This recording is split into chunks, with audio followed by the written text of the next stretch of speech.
Hello friends, स्वागत है आपनु मारा वानगी खजानामां। हूँ भावनाबेन राठोड। आज आपणे बनावशुं फ्लावरनुं शाक। तो सीजनमां मळता फ्लावरनो पूरेपूरो उपयोग करवो जोईए।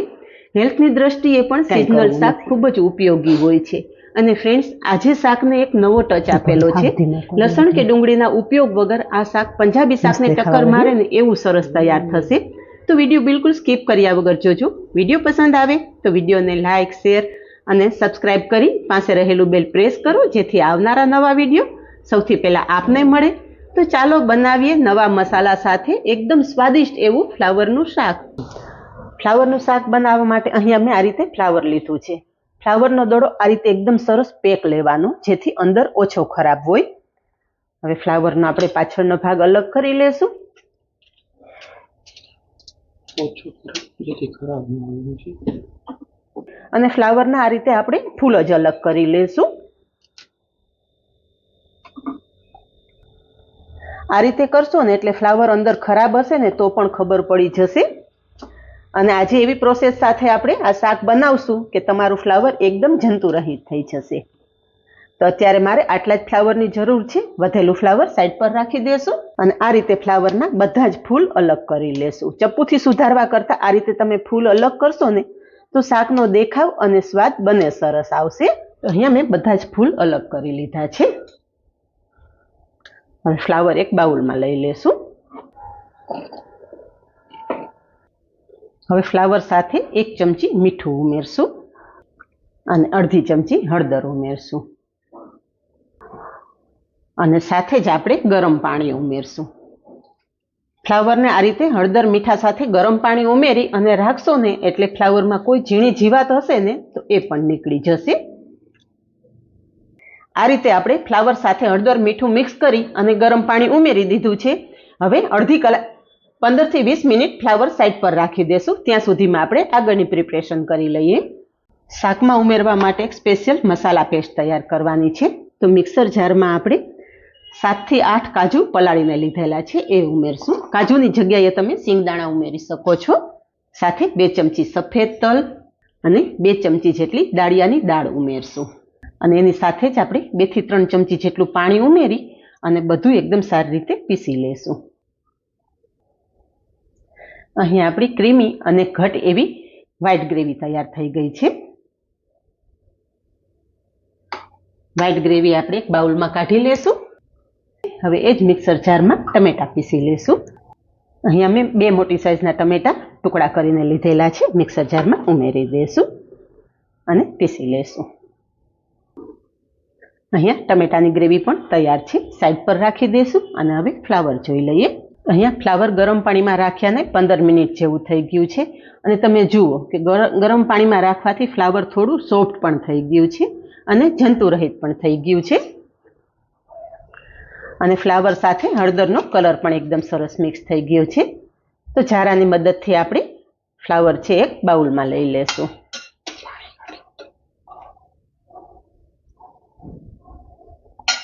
શાક બનાવવા માટે ગેસ પર કડાઈમાં તેલ ઉમેરશું। तेल गरम थता जे आपणे फ्लावर हळदर मीठावाळुं करेलुं छे ने ए सातળી लेशुं।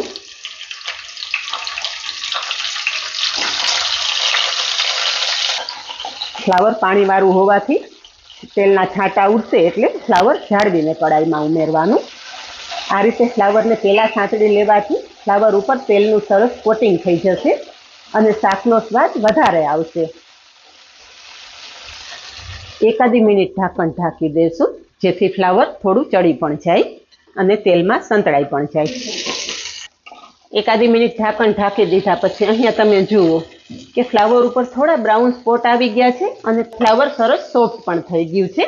हवे सातळेलुं फ्लावर छे आपणे एक प्लेटमां लई लेशुं। फ्लावर सातळवा टाइमे गैसनी फ्लेम एकदम धीमी राखीने ज आ प्रोसेस करवानी छे। हवे ज कड़ाईमां आपणे थोड़ुं वधारे तेल उमेरशुं। तेल गरम थता थोड़ी राई अने जीरुं उमेरशुं। राई जीरुं सारी रीते फूटे एटले थोड़ी हींग उमेरशुं अने वघार सारी रीते ककड़ावी लेशुं। अहींया वघार एकदम सरस ककड़ी गयो छे तो टमेटानी प्यूरी उमेरी देशुं।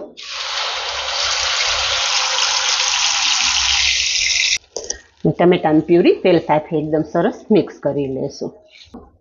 આ શાકમાં આપણે લસણ કે ડુંગળીનો ઉપયોગ નથી કરવાનો, તે છતાં આ શાક એકદમ પંજાબી શાકને ટક્કર મારે ને એવું સ્વાદિષ્ટ તૈયાર થશે. હવે ગેસની ફ્લેમ થોડી ધીમી રાખી અને મસાલા કરી લેશું. 2 ચમચી લાલ મરચું પાવડર તમારા સ્વાદ મુજબ વધારે કે ઓછું કરી શકો છો. અડધી ચમચી હળદર, 1 ચમચી ધાણા જીરું પાવડર અને અડધી ચમચી ગરમ મસાલો ઉમેરશું. આ ગરમ મસાલો હોમમેડ છે, જેની રેસીપી હું જલ્દી જ તમારી સાથે શેર કરવાની છું. બધું જ સરસ મિક્સ કરી લેશું. હવે ટમેટાની સાથે જ જે આપણે વ્હાઈટ પેસ્ટ કરીને રાખેલી છે ને એ પણ કડાઈમાં ઉમેરી દેશું. સારી રીતે મિક્સ કરી લેશું. આ રીતે થોડી વ્હાઈટ પેસ્ટ કરીને શાકમાં ઉમેરશો ને એટલે શાકનું ટેક્સચર એકદમ દાણેદાર તૈયાર થશે અને ગ્રેવી થોડી ઘટ પણ થઈ જશે. થોડી વાર ઢાંકણ ઢાંકી દેશું એટલે ગ્રેવી એકદમ પરફેક્ટ તૈયાર થઈ જાય. થોડી વાર પછી ગ્રેવી ચેક કરીએ તો અહીંયા તમે જોઈ શકો છો કે ગ્રેવીની સાઈડમાંથી તેલ છૂટું પડી ગયું છે. હવે ગ્રેવી સાથે આપણે અડધા કપ જેટલું પાણી ઉમેરશું અને બધું મિક્સ કરી લેશું. ગ્રેવી આ રીતે થોડી ઉકળવા માંડે ને એટલે આપણે થોડા વટાણા ઉમેરી દેશું અને એની સાથે જ સ્વાદ પ્રમાણે મીઠું ઉમેરી દેશું, જેથી વટાણા ઝડપથી સોફ્ટ થઈ જાય. બધું સારી રીતે મિક્સ કરી દીધા પછી સાંતળીને રાખેલું ફ્લાવર છે એ પણ આપણે કડાઈમાં ઉમેરી દેશું અને બધું જ સારી રીતે મિક્સ કરી લેશું. ગેસની ફ્લેમ એકદમ ધીમી રાખી અને ઢાંકણ ઢાંકી દેશું. થોડી વાર પછી અહીંયા શાક ચેક કરીએ તો વાવ, શાકનો દેખાવ તો જુઓ ફ્રેન્ડ્સ, જોઈને જ ખાવાની ઈચ્છા થઈ જાય ને એવું આપણું આ શાક તૈયાર થશે. હજી તો આપણે 2 થી 3 વસ્તુ વધારે પણ ઉમેરવાની છે, જેથી શાકનો સ્વાદ આનાથી પણ વધી જાય. અહીંયા મેં ફ્રેશ લીલી મેથી લીધેલી છે, થોડી લીલી મેથી ઉમેરશું.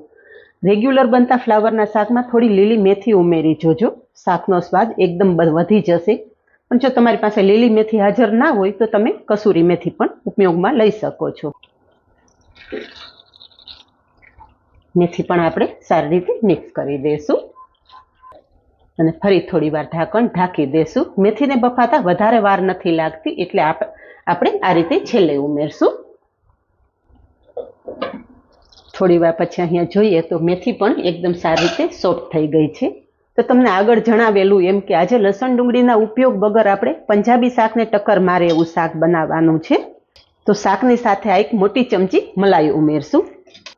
આ ઘરે જે દૂધ ગરમ કરીને ઉપર હોય છે ને એ જ મલાઈ છે, એ જ ઉમેરી દેશું અને મલાઈ શાક સાથે સરસ મિક્સ કરી લેશું. થોડી મલાઈ ઉમેરવાથી શાકનું ટેક્સચર અને સ્વાદ બંને વધી જાય છે. પણ જો તમારે મલાઈ ના ઉમેરવી હોય તો મલાઈની જગ્યાએ થોડું તાજું દહીં ઉમેરી દેજો, એનાથી પણ શાકનો સ્વાદ સરસ જ આવશે.